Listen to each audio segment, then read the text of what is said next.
सुन ले भाई हेमंत सोरेन, तुमको जाना पड़ेगा। को दिग्भ्रमित करने वाली सरकार है।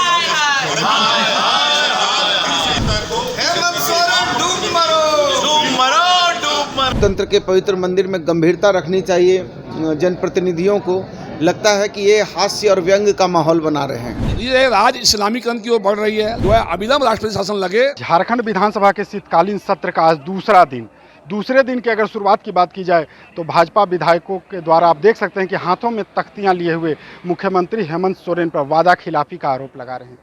गाना गाया जा रहा है, मधुर ध्वनि में मधुर सुर में गाना गाए जा रहे हैं। ये जो गाना गाते हुए जो आप लोगों को देख रहे हैं, दरअसल ये भाजपा के विधायक हैं, ये वो जनप्रतिनिधि हैं जो जनता की आवाज़ बनकर शीतकालीन सत्र के दौरान उनके मुद्दों को रखने के लिए यहाँ आए थे। एक दूसरे पर आरोप प्रत्यारोप कर रहे हैं। वो निभाना पड़ेगा। सुन ले भाई हेमंत सोरेन, तुमको जाना पड़ेगा, अब जाना पड़ेगा। इसलिए कि नौजवान जाग गए झारखंड के। आप ठग नहीं सकते। कितने दिन ठगेंगे? झूठ की खेती कितने दिन? काठ का हड़िया कितने दिन चलेगा? दरअसल ये मुख्यमंत्री हेमंत सोरेन को ये याद दिला रहे हैं कि 2019 के विधानसभा चुनाव के पहले जो आपने झारखंड के युवाओं से वादा किया था रोजगार देने का, उस वादे का क्या हुआ।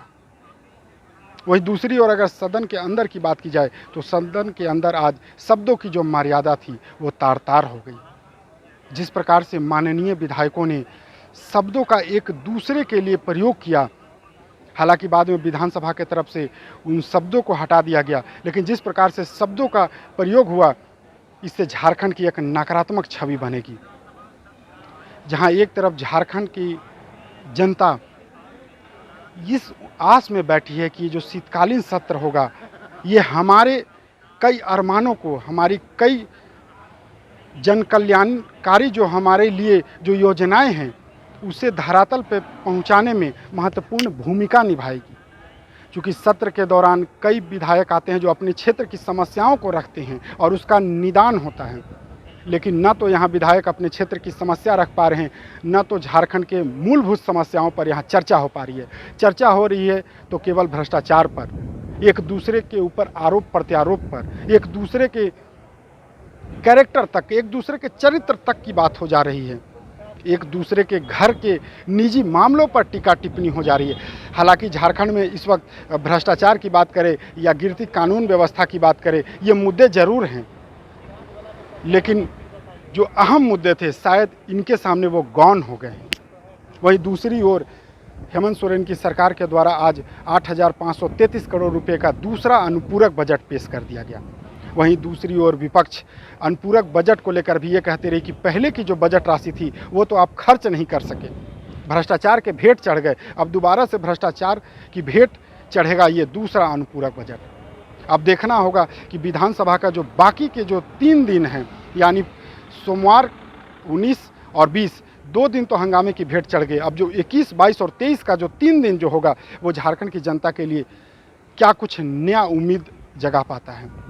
क्या जो झारखंड की जनता है उनकी जन आकांक्षाएं को वाकई पूरा कर पाएगा या शीतकालीन सत्र, या यूं ही भ्रष्टाचार और अन्य मुद्दों को लेकर हंगामे की भेंट चढ़ जाएगा।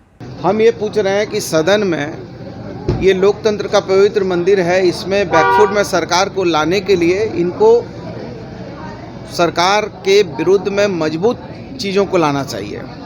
ये बिल्कुल इसको नाटक नौटंकी का अखाड़ा बना रहे हैं। साहबगंज की घटना बहुत दुर्भाग्यपूर्ण है, उसमें जिसने कुकृत्य किया है उसको कड़ी से कड़ी सज़ा दी जाएगी, स्पीडी ट्रायल किया जाएगा। सरकार तो कानून नहीं है ना, सरकार तो जज नहीं है, अदालत तो नहीं है। हमको तो ये अधिकार नहीं ना कि हम किसी को फांसी पे चढ़ा दें।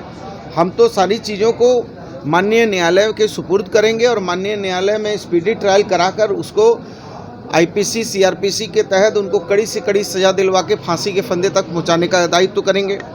लेकिन जिस तरीके से, जिस अमर्यादित भाषा का इस्तेमाल लोकसभा से लेकर यहाँ तक हो रहा है और जिस गंभीरता जो एक लोकतंत्र के पवित्र मंदिर में गंभीरता रखनी चाहिए जनप्रतिनिधियों को, लगता है कि ये हास्य और व्यंग का माहौल बना रहे हैं। अरे सरकार के साथ मैंने यहाँ करने के लिए, वो तो कहाँ भेजने की बात कर रहे हैं, गवर्नर को कह रहे हैं, पार्लियामेंट क्या कहते हैं, केंद्र सरकार को भेजो। भाई राज्य सरकार का जो मामला है तो राज्य सरकार यहाँ काम करे ना।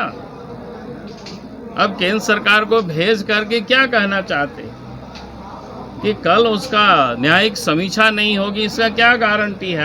हमने कहा कि 2007 का मैंने आपको उल्लेख किया, और अभी भी मैंने आपको कहा कि कॉलेजियम को लेकर के जो पिछले दिनों जो हो रही है तो हम सब लोगों के सामने है। तो भाई हम ऐसी रास्ता क्यों अपनावे जहां झारखंड के बच्चों का भविष्य और अंधकार के रास्ते में हम क्यों धकेल दें? देखिए, इस राज्य में चाहे आदरणीय मुख्यमंत्री नेता सदन मुख्यमंत्री जी हों, चाहे कांग्रेस के विधायक प्रदीप यादव जी हों, जिस तरह से अमर्यादित टिप्पणी आज इन्होंने किया है, ये सदन को ताल करने का काम किए हैं। और लगातार जो इस राज्य में जो घटनाएं घट रही है, लव जिहाद के मामले काफ़ी तेज़ी से बढ़े हैं, ये राज्य इस्लामीकरण की ओर बढ़ रही है। लगातार हमारी आदिवासी बेटियों को लव जिहाद के प्रेम जाल में फंसाकर और उनको जो है धर्मांतरण करके और उनको जो है इस्लाम करने का धर्म अपनाने के लिए मजबूर किया जा रहा है। जब वो प्रोटेस्ट करती है तो उनकी हत्या हो जाती है। और जब मुख्यमंत्री जी गिरिडीह जिले में संथालपना की जब बात आती है, जब बोलता है, कुछ कहीं सांसद बोले, हमारे गोटा के सांसद हों, चाहे हम लोग आवाज़ उठाते हैं तो मुख्यमंत्री बिजली होकर अमर्यादित टिप्पणी करते हैं। इसलिए सरकार से हम लोग उम्मीद नहीं कर सकते। इसलिए हम लोगों ने कहा कि यहाँ पर जो है अविलंब राष्ट्रपति शासन लगे और यहाँ पे जो है लॉ एंड ऑर्डर की स्थिति ठीक किया जाए, नहीं तो पूरा झारखंड इस्लामीकरण की ओर बढ़ेगा। देशवा न्यूज़ के लिए झारखंड से मैं अशोक कुमार। सिर्फ खबर दिखाना देशवा न्यूज का मकसद नहीं, देशवा न्यूज की कोशिश है कि समाज की सूरत बदलनी चाहिए। देशवा न्यूज पर वीडियो देखने के लिए लाइक करें, सब्सक्राइब करें, साथ ही बेल आइकन दबाना न भूलें।